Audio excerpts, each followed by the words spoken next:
Bismillahirrahmanirrahim. Assalamualaikum warahmatullahi wabarakatuh.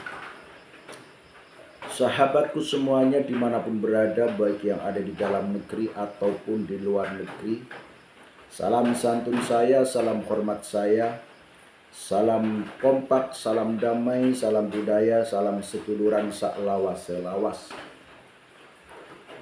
Rizik Syihab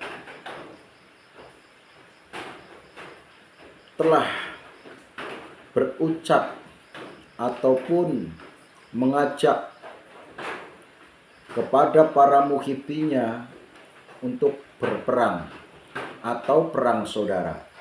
Kenapa perang saudara?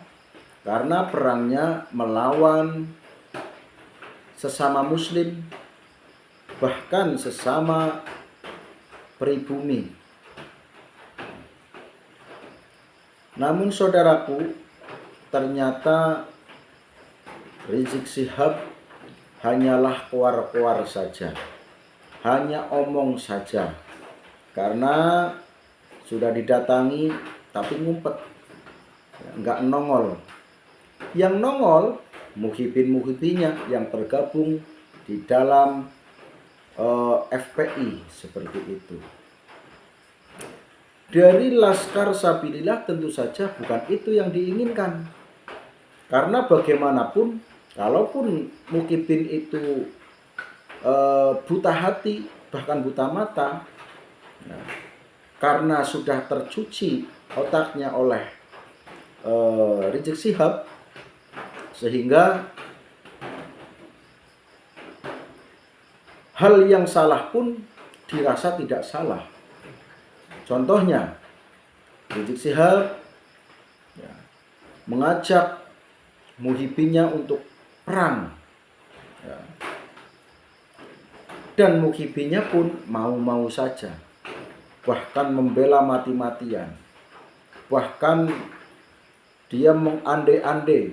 Kalau saya bilang mengandai-andai, tapi kalau sana itu memang ketika perang melawan temannya sendiri atau saudaranya sendiri, terutama itu Babe Aldo kalau ngomong katanya mati syahid.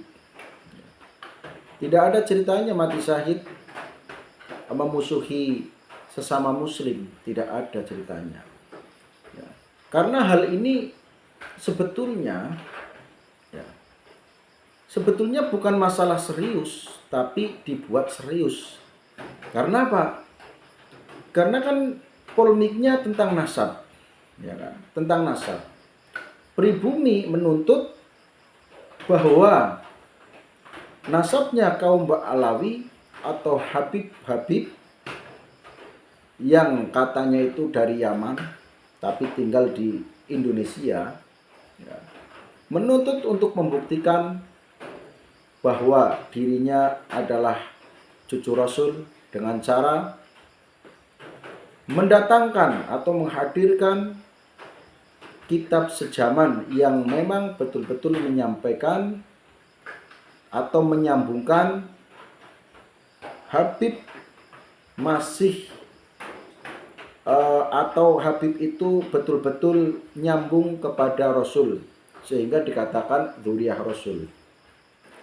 Yang kedua, meminta agar menunjukkan tes DNA apakah betul-betul keturunan atau dzurriyyah Rasul. Sebetulnya hanya itu. Kalau orang itu memang nyata, bukan palsu, maka tinggal menunjukkan.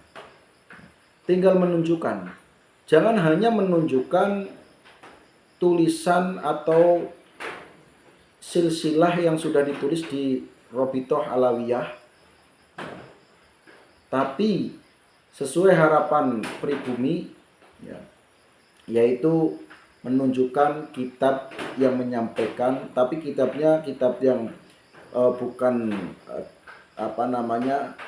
yang bukan mualifnya dari Habib sendiri ya, tapi dari kalangan lain yang betul-betul menyampaikan tentang nasabnya nyambung kepada Rasulullah. Seperti itu saja sebetulnya.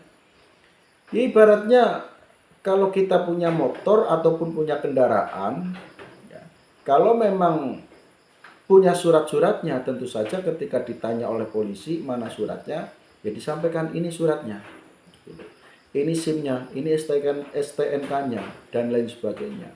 Tapi kalau memang orang itu tidak punya, biasanya akan berbelit-belit menyampaikan ini itu, bahkan terkadang berbohong seperti itu. Namun ya jadi masalah justru ya karena pihak Habib Ba'alawi itu tidak terima, ya, dan dari peribuminya itu tetap berpegang teguh dengan apa yang sudah disampaikan oleh Kiai Imaduddin, bahwasanya setelah diteliti nasab Habib Ba'alawi itu terputus alias tidak nyambung kepada Rasulullah, berarti bukan dzuriyah seperti itu. Sementara yang disampaikan seperti itu, maksudnya para habaib tidak menerimanya. Akhirnya permasalahannya itu jadi tambah rame karena apa? Nanti ada adu domba, ada framing dan lain sebagainya.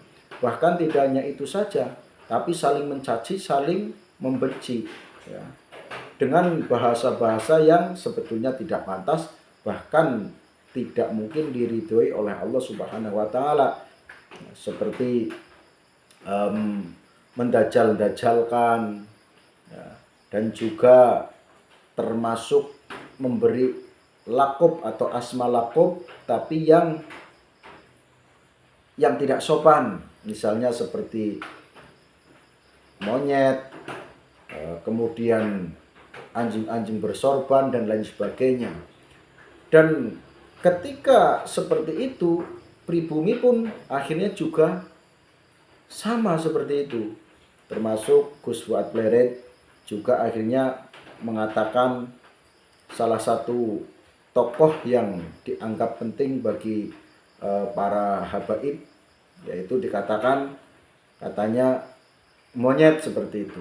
Ya karena ini imbas daripada polemik itu, saudaraku ya.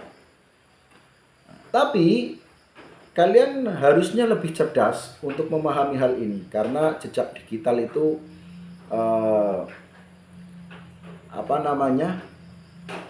walaupun andai kata mereka sudah menghapus, tapi pastinya masih ada yang mengupload. Nah, jadi masih bisa dicari. Mulai dari sejak dahulu kala, Habib Rizik itu banyak sekali, sering mencaci maki ulama, mencaci maki kiai, mencaci maki umaro, ya, termasuk pemimpin-pemimpin negara atau presiden, itu sering juga. Dan bahkan Gus Dur, yang mana Gus Dur itu ya pernah jadi presiden, dan Gus Dur itu seorang kiai yang alim, ya. Katakanlah Gus Dur itu kalau menurut saya masuk kategori waliullah, itu juga pernah dicaci maki. Nah, maka polemik nasab ya sampai saat ini berjalan terus, saudara. Ya, seperti itu. Namun perjalanannya ya, sekarang ya sudah tidak normal, hanya istilahnya saling membenci, saling memaki, saling mencaci, saling menjatuhkan dan lain sebagainya. Nah, kalau dari saya sendiri, memang di dalam memahami video-video yang beredar, berita-berita yang beredar, ya, Habib-habib yang nongol di media sosial, kalau yang tidak nongol saya tidak tahu ya, Pak, ya bisa jadi yang namanya manusia, entah itu habib, entah itu apa, ya tetap bisa jadi ada yang baik, ya. Tapi kalau yang nongol-nongol di media sosial, terutama di YouTube, itu kebanyakan memang akhlaknya itu tidak mencerminkan bahwa dirinya adalah cucu Rasulullah. Nah, makanya banyak yang tidak percaya, mulai dari akhlaknya tidak pas, kemudian di kitab yang memang sejaman juga terputus, secara DNA juga memang tidak terbukti bahwa Habib itu cucu Rasulullah. Jadi bagaimana lagi saudaraku? Sebetulnya untuk menghentikan polemik ini ya cukup yang tadinya dikatakan terputus ya legowo saja, seperti itu. Kalau memang Habib itu cucu Rasul, walaupun dikatakan terputus, ya kalau memang cucu Rasul ya tetap cucu Rasul, kan gitu.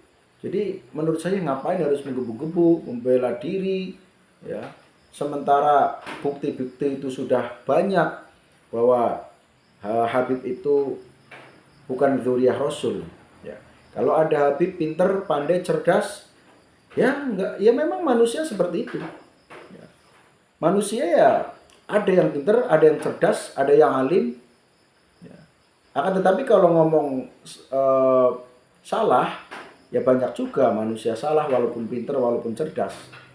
Yang namanya berbuat salah itu tidak pandang cerdas, tidak pandang pinter. Ya. Dan banyak sekali yang akhlaknya juga rusak. Ya, seperti itu saudaraku. Ya sebetulnya tidak hanya Habib, ya, pribumi pun seperti itu. Ya.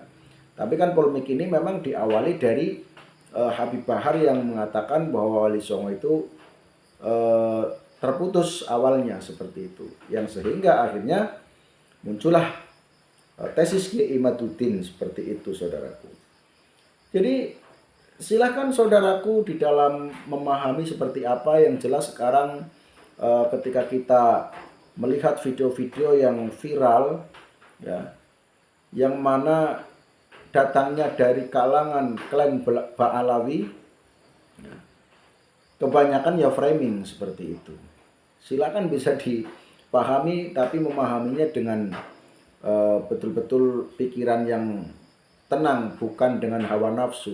Karena kalau dengan hawa nafsu ya tentu saja tidak akan mendapatkan kebenaran seperti itu. Demikian untuk video kali ini, hanyalah ngecaprak. Ya.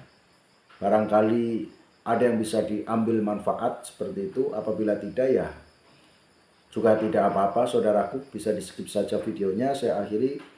Wabillahi taufiq wal hidayah. Wassalamualaikum warahmatullahi wabarakatuh.